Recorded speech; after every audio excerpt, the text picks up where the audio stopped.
Good morning, good morning, good morning. How are you this morning? This is your host, Dr. Rev Dr. Desmond Maul. Welcome to Family 360, a teaching counseling program based upon the Word of God and also interspersed with life experiences, counseling um, techniques, psychology, psychiatry, social sciences, and the biological sciences as well. Whatever we can use to help us to live better, to improve our way of living. Welcome.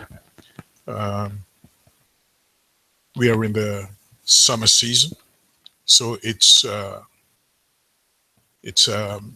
challenging to adjust to the environment, the heat, the weather, the rain. But thank God we are here now. Have you given Him thanks for waking you up this morning? Surely I did. Uh, we are here because of His grace and His goodness and His mercy, not because of our goodness, not because of you and your goodness. It's only by the grace of God. We've been teaching this series on bad boys of the Bible, and I believe today's part three uh, with Lot. We've been teaching on Lot, and I think we should finish up with Lot sometime this week. Um, it's been exciting studying Lot because he reminds us of us. He reminds us of our struggles with life, with living. Today we want to look at Lot. Last time we were in Genesis chapter 14, where um, Lot had made a choice to journey, to move away from Abraham.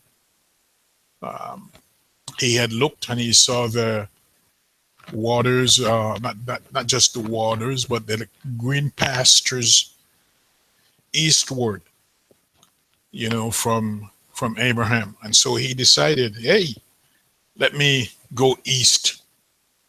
It's interesting because we have seen in the story of Adam and Cain that whenever they journeyed east, it took them further away from the Garden of Eden and from the ideal, perfect relationship with God.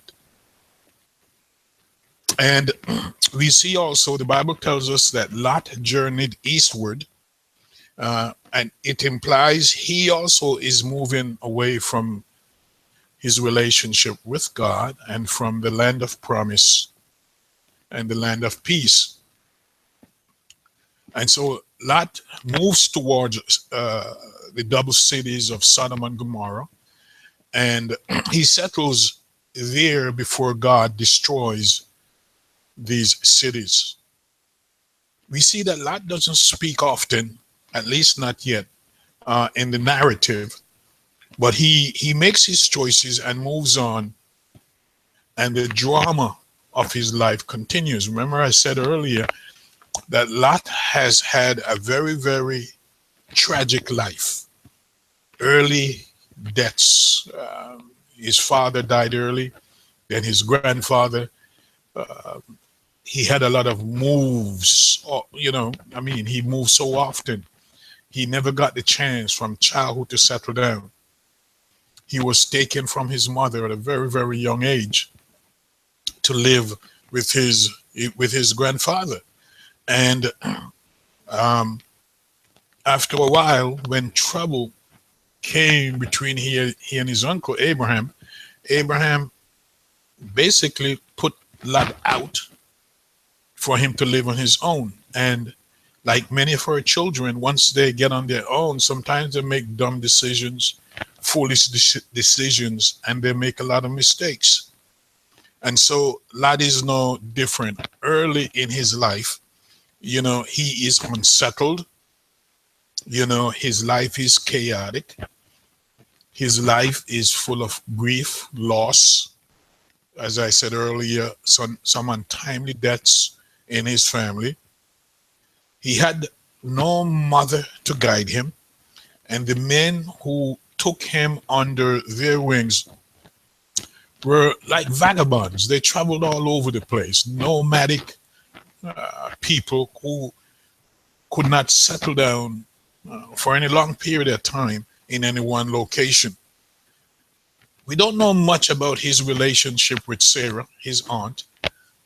We don't know much about Sarah's influence upon Lot, but we can discern from Lot's travails and his tragic circumstances that Lot was searching for something. Now, at this time, I don't know how old Lot was, but he reminds me of many of us as we hit middle age. Some of us, even in our older age, we are still searching for something, whether it's that uh, teenage part of our lives that we miss. It could be that love that we've always wanted. You know, we end up with that 20-something-year-old girl, teenage girl, as long as she's legal. We end up with that sports car. We end up uh, taking some trips, some journeys, some adventurous, risky trips, excursions into God knows who knows where and when. Sometimes when I hear some of the things that we middle-aged men do, middle-aged men do, I shake my head. You know, it seems as if we have missed so much from our childhood and we're trying to recapture recapture our childhood. So it is what I see in Lot. Lot missed a lot out of his childhood. Emotionally he was unstable, unsettled physically. Um, and the moment he was dislodged from his uncle, the moment he was put on his own, Lot moved towards the bright lights of the city. Lot loved the exciting life. Lot loved the hubbub of this. If Lot was alive today, he would have been all over New York City, LA, Vegas, wherever the excitement was, wherever the bright lights were, you would find Lot. So in Genesis 13, we read of the separation between Lot and his uncle Abraham. Both of them are wealthy. Abraham was already wealthy, but Lot himself also became a wealthy man. And the land was unable to support both of them. And Abraham basically wanted peace. He wanted peace between Lot's herdsmen and his herdsmen. Abraham offered Lot the opportunity to be on his own and as well to give Lot the first choice. And Lot said, "Hey, let me move. Let me move and I will go eastward." And together Abraham and Lot prospered and they increased in wealth. And as they parted, Genesis 13 verses 10 to 12 told us that Lot chose for himself all the plain of Jordan, and Lot journeyed eastward, away from peace, away from tranquility.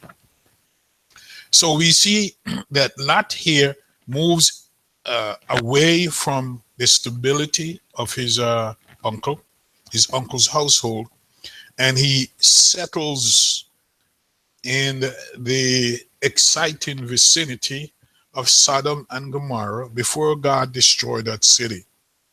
In Genesis 14, this chapter opens with a military report, and there are four eastern powers that ruled the region at that time.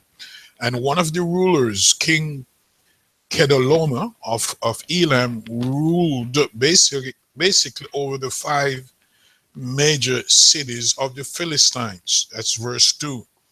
And the five cities, which are called Pentapolis, rebelled against King Kedorlaomer after 12 years of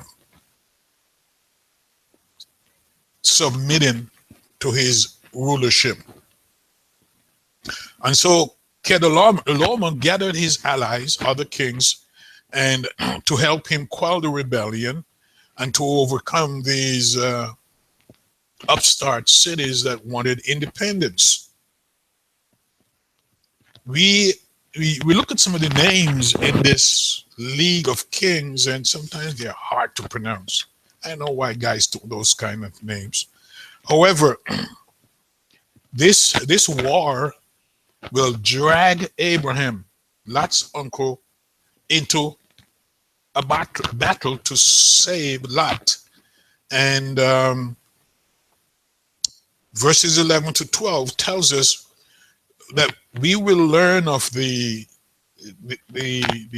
outcome of this battle as Lot himself is captured. Genesis 14, 11 to 12. So as soon as Lot is captured, Abraham sprung into action. As soon as Lot settled into his new home, he becomes a captive. He becomes a casualty of war.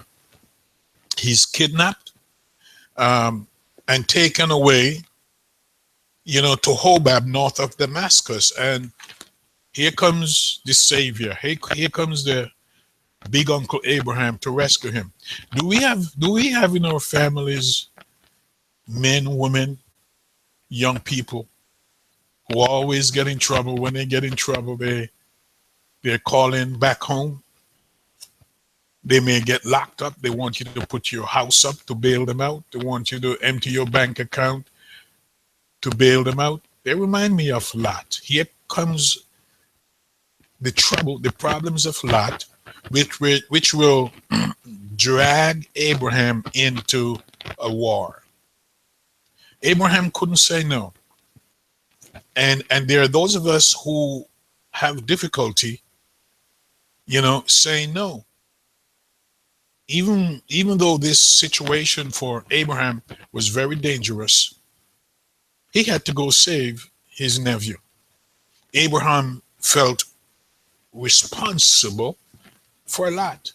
Abraham could not turn his back upon Lot, despite the fact that Lot made his choice. Lot decided to move towards Sodom and Gomorrah. And I don't know if Abraham attempted to discourage him from moving there, but here it is. Upon his moving there, not long afterwards, he's caught up in the conflicts of his day.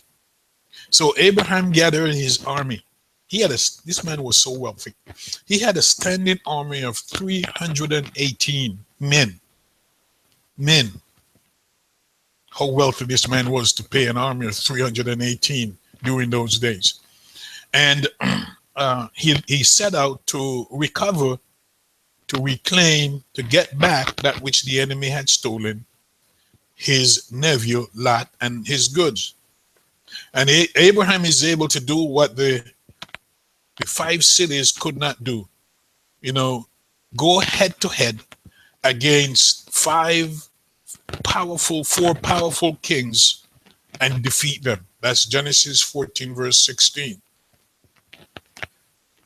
Abraham was some commander in chief, but I also believe that God was with him, that God enabled him to defeat, with such a small army, he was able to defeat these powerful kings, I'm sure, with a far larger, superior army. And so Abraham grows in status, in his area, in the region. And after he brought Lot back, he, of course, Melchizedek made an offering to the Lord God Most High. And this is the first time we heard of a Melchizedek. We don't know where he came from. We don't know his mother and father. He just popped up on the scene. So perhaps now Lot can resume his life and move on without drama. But that's not going to happen. Lot reminds me of that family member who we all have one of them, always in trouble. Soon as you bail them out of one trouble, they get themselves hooked up in another. And it seems as if those in our family loves to bail them out of trouble. We can't say no to them. Every time they get in trouble, here comes a phone call. Oh, uncle, can you do this for me? Ma, dad, auntie, can you? Grandma, grandpa. That one family member always in trouble, and this is Lot. That is in a world of trouble. So we jump over to Genesis chapter 19, and in Genesis chapter 19, this is again where we will deal with the problems of Sodom and Gomorrah, the homosexuality of the men and the little boys, and they represent all that is. Sodom and Gomorrah represent all that was wicked and evil and nasty and inhospitable. And guess what? Lot is in the midst of it again. These cities are so evil that God must destroy them.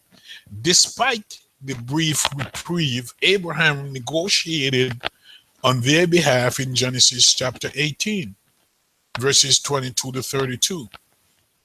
A reprieve was given. Abraham had bargained with God to spare Sodom and Gomorrah because the sins of the cities, of these two cities, are so evil, so ugly, that God had to follow through with his original plan to destroy these cities. These two visitors came, ventured to Sodom, where Lot and his family lived. So Lot had moved from living outside the city. Now, remember now, there was just a war. Abraham saved him. You would think Lot would move back, maybe move closer to safety with his uncle. You would think Lot would somehow say, let me get away from these two crazy cities. No. Lot moved into the city of Sodom. Into the city. Here we find Lot. So his last escapade, being kidnapped and taken captive, was not enough to scare him. He jumped right back, my mother would say, out of the frying pan into the fire. He jumped right, he got in deeper. This time he is in the city of Sodom itself. And he took his whole family with him. He put his family at risk. How many of us men do that? We put our families at risk. How many of us women do that? We put our families at risk to satisfy selfish desires and needs. So Lot is sitting by the city gate, and he sees these visitors approaching. And of course, he's a judge. He's one of the leaders in the city. Oh, he got deeper into the fabric, the foundation, the structure, the leadership of Sodom. And he saw these two visitors coming, and of course, being a hospitable person, his response to their arrival mirrors that of Abraham. Genesis 18:2. It was a tradition, it was customary during those days to demonstrate hospitality to guests and visitors. So Lot rises up to meet them. He greets them. He bows down in respect. He offers them lodging. He offers them water to wash their feet and their hands. And he prepares a meal for them. He invited them. He persuaded. Initially, the men did not want to go with Lot, but Lot persuaded them to come to his home. The same thing with Abraham. The similarities here suggest that there was some type of ritual, some form of ingrained hospitality culture in Asia, in the Middle East at that time. Because the act of hospitality was very, very formal, and most often, you know, strangers would become part of that household for the time that they were visiting. They were not considered guests, but they became part of those families. And so the host provided not just comfort and food, but protection as well. It's the same thing I believe we would do today, when we do have guests in our home. We provide food, shelter, security, safety, um, conversation, whatever it takes to make those guests feel comfortable. So this stranger that Lot entertained, in essence, became part of his family and was entitled to all the rights and privileges, of the home: food, safety, shelter, security. So after Lot convinces them to stay with him and is preparing to, I guess they had their little talk, their little back and forth greeting, pleasantries, of course, dining. They were preparing to retire. And there's a ruckus. There's a commotion outside his home. A commotion outside his home. Let me read it exactly. Let me get it here in Genesis chapter 19. Okay, there was some type of commotion. So obviously, the people, the men of that city, knew that Lot had guests in his home. Verse 4, chapter 19. But before they lay down, the men of the city, even the men of Sodom, compassed the house round, both old and young. So it wasn't just the dirty old men. You got the middle-aged men, you got the young men, and you got the young boys. It says all the people from every quarter, and they called unto Lot and said unto him, where are the men which came into thee this night? Bring them out unto us that we may know them. Now, if you have any little understanding of scripture, whenever you see the word know used, means sex. The Bible often phrases it in such a way. It's a sexual invitation. It's a sexual request. It's a sexual demand. The whole city, the men, entire city. Do you think we have some cities like that today? I'm not going to name some cities here in America and across the world, but there are some cities that are known for their sexuality. There are some cities that are known for their gambling, but Sodom was known, and Gomorrah was known for its homosexuality. Now, there are those who will say that God did not destroy Sodom and Gomorrah because of homosexuality, but because of inhospitality. That's what some preachers teach. But you have both here. The Lot demonstrated hospitality.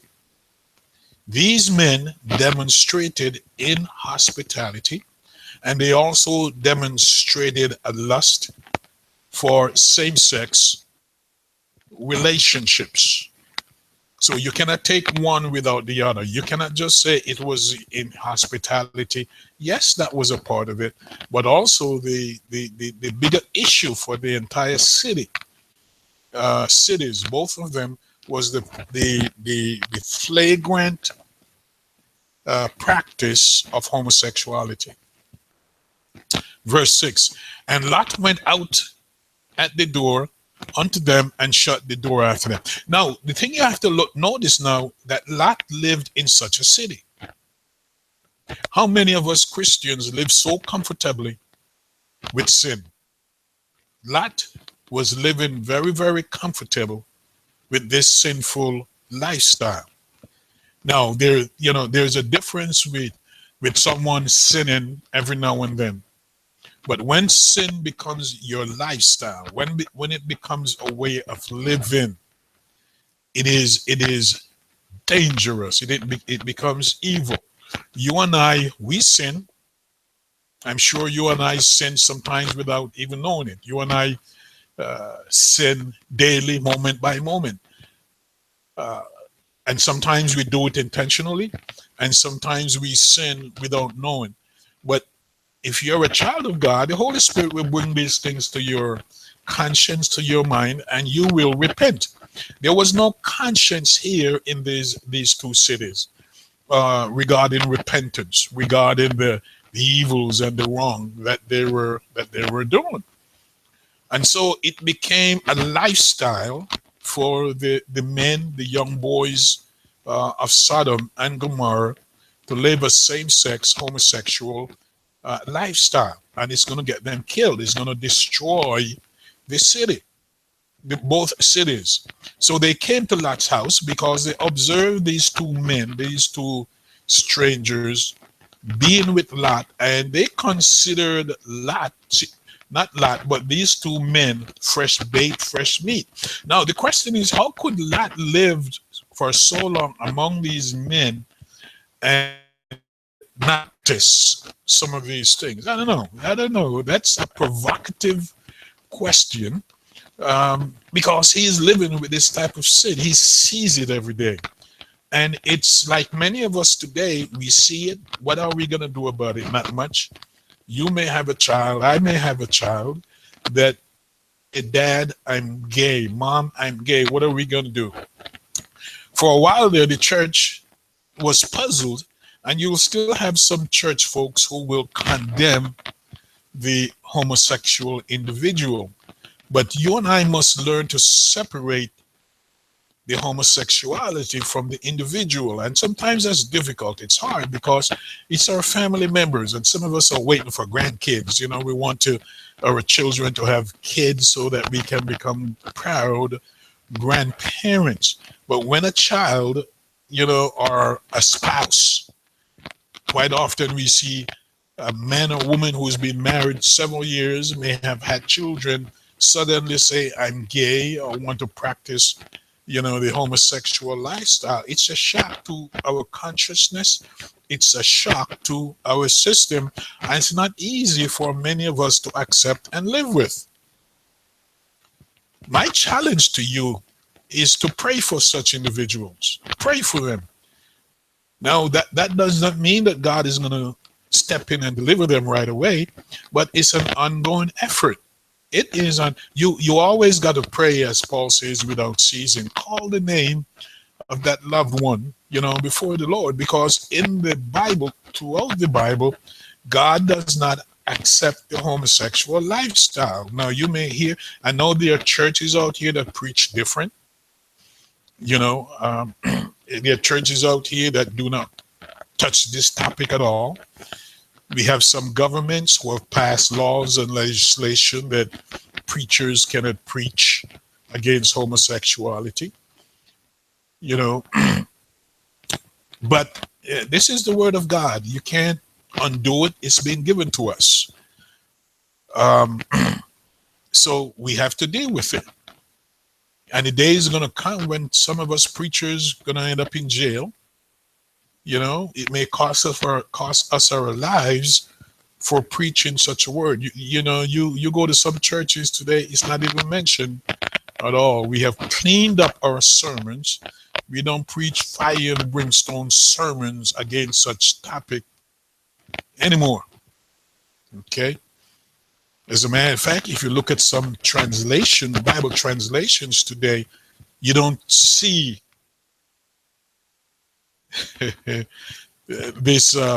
this behavior. It's been cleaned up. It's been sanitized by those who are of that persuasion. So let me move on. So the men circled. They didn't just come to the front door and knock on it. They encircled Lot's house, and they demand that Lot bring out those men that they may have sex with them. Verse 6. And Lot went out at the door unto them and shut the door after him. Here Lot is providing safety and security for the men in the house. Lot knew exactly what this crowd was up to. Lot knew exactly what this crowd wanted. Lot knew the danger of this crowd. Verse 8. Verse 7. And Lot said to them, I pray you, brethren.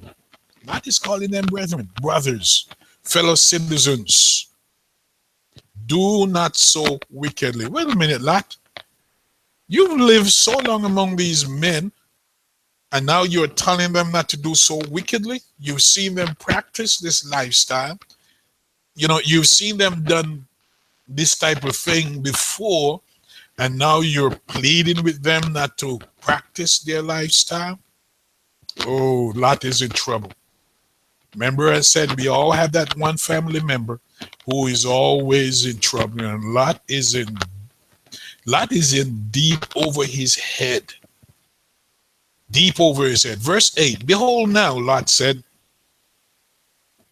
and before I move on to verse 8, listen, let us be careful not to allow our environments to shape who we are. The environment that Lot lived in shaped his take, his outlook, his perspective on this sinful, evil behavior. Sooner, if you keep living among a certain lifestyle, sooner or later, it's going to permeate your entire being. And this is what happened with Lot. Where are the men? Where are the men that would stand up, in this situation? Again, we will see what Lot does to save his skin and to save the skin of these two visitors. Verse 8, be mindful of your environment. Be mindful of the company you keep. Be mindful of the language you speak. Be mindful of the movies you watch. Be mindful of the music you listen to. All these things you will hear sometimes, and many times I laugh at many professors who will do their research and say, movies do not impact someone's outlook on a particular issue. If you watch violent movies, if you play violent games, they will come up with their research to say, no, it doesn't impact what that person does. All of it are lies. There is no way you and I can be exposed continuously to negative situations, environments, actions, and behaviors, and it doesn't affect us. We are humans. They do affect us. That's how we learn. That's how we take in. That's how we grasp information and culture, by what we see and experience daily. Verse 8, behold now, this is Lot. Behold now, I have two daughters. Here goes Lot. He's putting women at risk. He's throwing his daughters out to this vicious crowd. He has no regard for his daughters. He has no regard for women. We have some politicians like that today, and we have some men today who are not politicians in high places and low places. If you follow the news about Fox, a lot of them have lost their jobs. Some have resigned. Millions of dollars have been paid out, and it's not just Fox News, but all over the culture in America. We have men who have demonized women, who have belittled women, who are afraid of women, who see women only as sex toys and sex objects. We have an industry, the pornographic industry, that makes billions. You have millions and millions of websites devoted to pornography, and it's not stopping. So the way Lot looks at these women, the way Lot looks at these his two daughters is very telling. He said, behold now, I have two daughters which have not known man. So these two young ladies are virgins. It doesn't give us their ages, but obviously Lot is attesting to the fact that they are untouched sexually, that they are virgins. And Lot is willing to throw his two girls, his two daughters. You would think he would fight to protect them. You would think Lot would step up and defend the honor of his two girls. No. Lot is putting these two male visitors, their safety and security, above that of his daughters. It's a doggone shame. He weighed the safety, the security of the two male visitors more important than the safety, the honor of his own flesh and blood, his two daughters. You read in the newspapers or on the internet today the tragic circumstances where fathers are molesting or raping their daughters, killing their daughters. In the Atlanta area, we have a major problem with human trafficking. Our young girls are brutalized, sold off. We have pimps all over the place, taking advantage of our young girls. The climate, the environment is rife with the sexual abuse of our young girls. So Lot is throwing his virgin daughters at this crowd of men. He said, "Let me, I pray you, bring them out unto you, and do ye to them as is good in your own eyes." Basically, Lot is saying, kill them, rape them, destroy them, kill them. He's not pleading for the lives of his daughters. He has just about given up on his daughters, and he is willing to give them to this mob. This flesh-demanding mob. And look what Lot says. Only unto these men do nothing. He placed the life of, remember as I said, Lot has had problems since his childhood. Lot, like many of us, grew up with a lot of insecurities, with a lot of problems, and we see is perpetuating some of his own issues onto his daughters. The sins of the fathers upon the children to the third and the fourth generation. Here is Lot, throwing his two daughters to be raped and killed by this mob. But don't touch these men. These men are more. Lot's priority is these men, not his daughters. Lot's priority are the men in his house. What about the two women, his daughters, his wife in his house? What do you put above your children? What do you put above your boys? What do you put above your daughters? How often have you exposed your children's safety, your children's sexuality to circumstances and situations because of your selfishness? How often have you done that? That's what Lot is doing. He said, "You can have my two daughters, do with them whatever you want, but do not touch these men." He said, "For therefore came they under the shadow of my roof." Your daughter is under the shadow of your roof, Lot. They've lived there. These men just showed up. These men just came on the scene. What are you talking about? Where are your priorities for these two girls of yours? He's willing to throw them to their death. Misplaced priorities. Verse 9. And they said, "Stand back." These men, their hearts and mind were so geared towards raping these men, that they rejected Lot's offer. You have people today who are so steep in the homosexual lifestyle, they will never be converted, they will never be saved, they will never change. That's what they want to do. And many of them will tell you, we're born this way. Devil is a liar.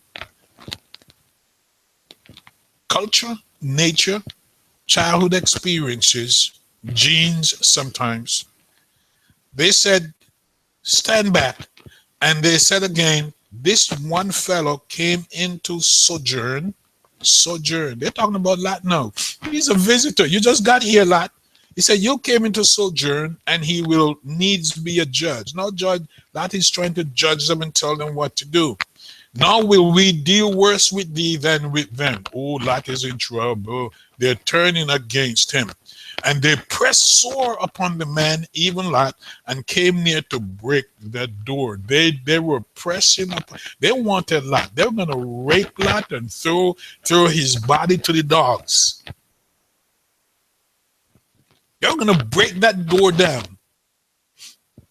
Verse 10. But the men put forth their hand. What men? The two men.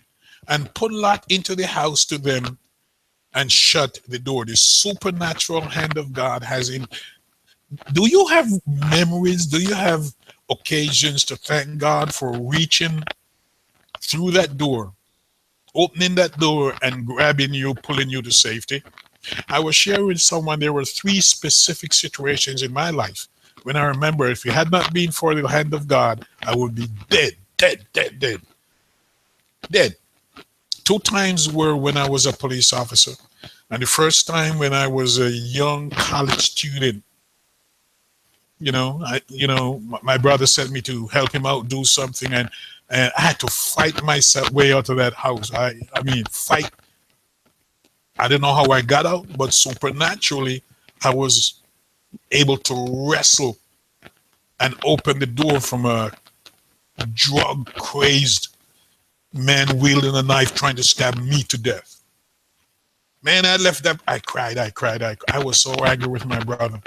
I was very, very innocent. Never knew what he was sending me into. Never knew.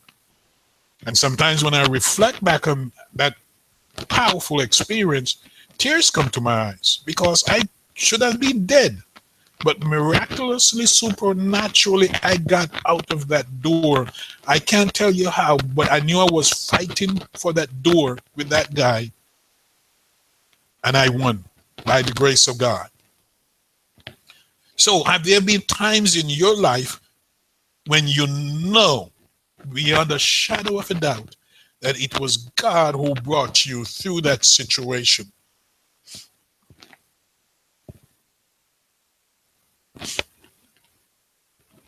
Yes, we have such times. So verse 10, the men put forth their hand and they dragged Lot back into the house. Verse 11, and they smote the men that were at the door of the house with blindness, both small and great, both young and old, so that they were wearied themselves to find the door. God blinded that mob. The supernatural intervention of God had to be done to save Lot and his family and these 2 visitors. God blinded them. Verse 12, and the men said unto Lot, hast thou here any besides the 2 men in the house? Who else is in this house besides your daughter? He said, hast thou here any besides son-in-law and thy sons and thy daughters? And whatsoever thou hast in the city, bring them out of this place. God is intervening again to save Lot, the troubled family member. Lot, who else lives in this place with you? Who else is in this house? Get them together. We're getting out of here. Verse 13, for we will destroy this place, because the cry of them is waxen great before the face of the Lord, and the Lord has sent us to destroy. Sodom and Gomorrah was going down, down, down because of the wickedness, because of the evil. The place was infested, overrun by this homosexual lifestyle. Verse 14. So here comes the answer for Lot.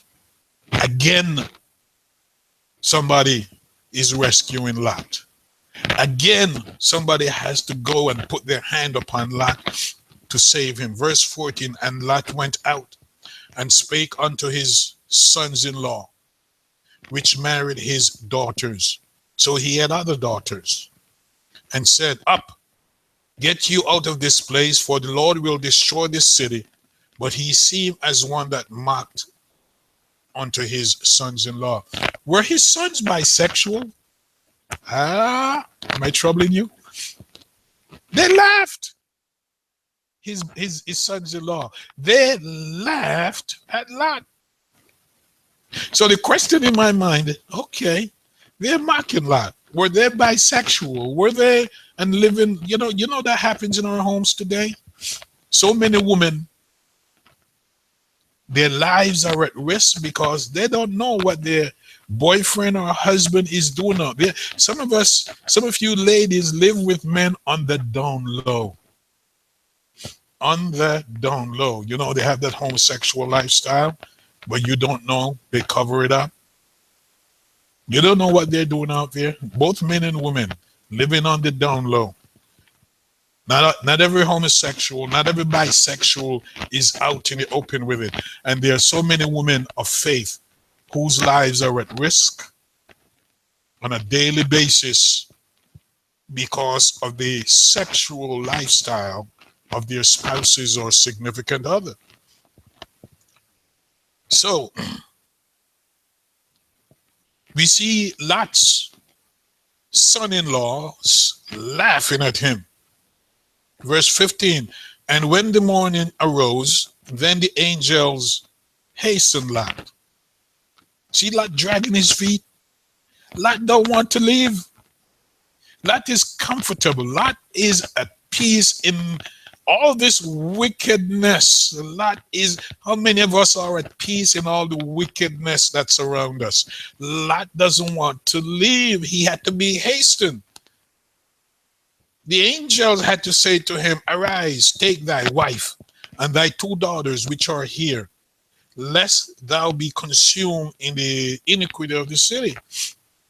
So Lot had to get his wife and his two daughters. He left his sons-in-law and his other two daughters and his other daughters. I don't know how that were married to these guys that laughed at him.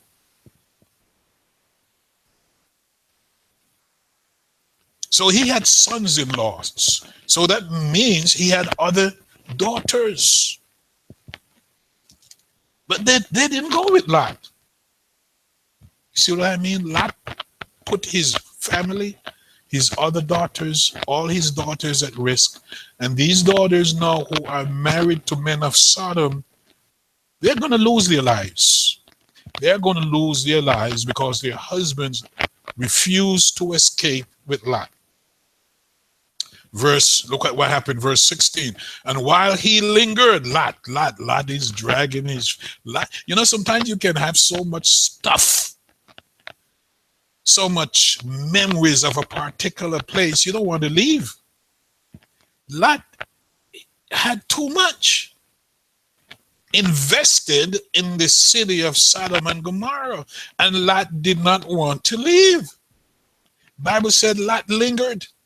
Verse 16, and while he lingered, the men laid hold upon his hand. They had to physically rescue Lot. And upon the hand of his wife and upon the hand of his two, they all, if Lot didn't move, they did not move. They all were like Lot. They all invested despite the dangers, despite the risk, despite the sodomy, despite all the evil. They were very, very reluctant. Their lives are at risk. Their lives are at stake, and they are reluctant to leave. He lost his married daughters. Lot lost his married daughters when the city was destroyed. God help us. The Lord being merciful unto him, Lot. And they brought him forth and set him without the city. Forcefully. Forcefully. What a might. Look at the grace and the mercy of God. And I believe God is dealing with Lot because of the favor of Abraham. I believe God is dealing with Lot because of Abraham. God could have so easily and quickly turned away from Lot. But because of Abraham, God persisted. God reached down physically and pulled Lot out of the city full of sins. Verse 17, and it came to pass, when they had brought them forth abroad, that he said, escape for thy life, look not behind thee, neither stay thou in all the plain, escape to the mountain, lest thou be consumed. Lot is being commanded to flee, to run to the mountains, to put distance between he and the city, because the destruction that's going to come is not only going to consume the city, but is going to consume the surrounding areas. But look at Lot. Look at Lot, verse 18. And Lot said unto them, oh, not so, not so, my Lord. Lot is reluctant. Verse 18, he said, behold, now thy servant had found grace in thy sight, and thou hast magnified thy mercy. Which the Lot don't want to leave the excitement of Sodom. He said, which thou hast showed unto me in saving my life. So Lot is acknowledging here that they are saving his life. He said, and I cannot escape to the... What other nonsense is this? He said, I cannot escape to the mountain, lest some evil take me and I die. Lot, you're gonna die if you hang out back here. Oh, we're gonna have to come back to this tomorrow. The excuses, the alibis that Lot is given. He don't want to go any direction. He don't want to go to the... How many of us like that? We don't want to go to the place, the location, in the direction that God is leading and sending us. We want to do our own thing, despite the danger that looms. Lot said in verse 20, behold now, this city is near to flee. What city? This city is near to flee unto, and it is a little one. Got nothing to do with the size of the city, Lot. Huh? It's the evil that's in the city. He said, oh, let me escape thither. Let me go there. Is it not a little one? Huh? What do you mean it's a little one? And he said, and my soul shall live. Verse 21, and he said unto him, see, I have accepted thee concerning this thing also, that I will not overthrow this city for the which thou hast spoken. You see the mercy of God. God is still saving another little city. This little city was doomed to go down. This very little city that Lot wanted to go to was doomed to go down. And now God is changing his mind about the doom of this little city because of Lot. What a mighty God we serve. So much grace, so much mercy. Verse 22, haste thee, escape thither, for I cannot do anything till thou be come thither. Therefore the name of the city was called Zor. Zor was scheduled to be destroyed as well. So it should have been Sodom, Gomorrah, Zor, and any other little cities that were around there. But Zor was spared because of the grace and mercy of God. Verse 23, the sun was risen upon the earth when Lot entered into Zor. 24, then the Lord rained upon Sodom and upon Gomorrah brimstone and fire from the Lord out of heaven. And he overthrew those cities and all the plain. So it's not just the city, people. It's the suburban areas, all the plain and all the inhabitants of the cities, and that which grew upon the ground. Everything. Land was destroyed. Cattle was destroyed. People was destroyed. House, everything of these cities were destroyed because of the sin of the men of that city. The Bible continues, but his wife looked back from behind him. The wife was behind. She looked back and she became a pillar of salt. She died. She died. Lot. We didn't see Lot's response to the death of his wife. But you could lay the death of his wife upon Lot. Lot is the one who dragged them into Sodom.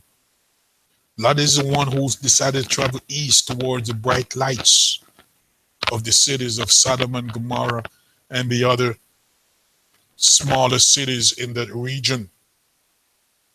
Was responsible for the death of his daughters who were married to men of the city of Sodom. Lot. In all his craziness, in all his pain, in all his selfishness, in all his struggles to grow up to be responsible, he continued, we will see later on, to put women at risk, to put himself at risk. We see Lot never having overcome some of his painful past. I'm challenging you. Listen. Take time to deal with your issues. They can come back and haunt you. They can come back and set up your family, the people you love the most. Deal with your issues, whether it's drug addiction, whether it's alcoholism, whether it's sex addiction, whether it's rage, anger, whether it's workaholism. You know, we demonstrate our painful history in so many different ways. Some of us have the need to control the women in our lives, the need to control them. And if we can control them, we end up killing them. We not just kill them, but we kill our kids with them. Because if we can't have them, we've decided nobody else is going to have them. Deal with your issues. Deal with yourself. Deal with your own problems. Do not let your problems drive you to the brink of self-destruction, of disaster. There is help. There is hope that's available to you. Reach out to somebody. Go talk to somebody with some wisdom, with somebody with some learned understanding of the human personality, of human nature. Go talk to your pastor. If your pastor is a good person, go see a therapist, a psychologist, a psychiatrist, a social worker. But I challenge you, go talk to that elder person in your family. Go get some help. Too many of our women are being killed by their men. Too many of our young people are killing. I was just reading this morning, you know, a boy killed his mother and his brother. And they were on a TV show called Wife Swap. You may have heard. Put a gun to his mother's head and blew her brains out. So many of our young people are killing their parents. The Bible prophesied these things, that the children will be against the parents and the children and the parents against the children. Listen, so until tomorrow, man, time flies. Until tomorrow, God bless you. And I'll see you then. All right? Bye-bye.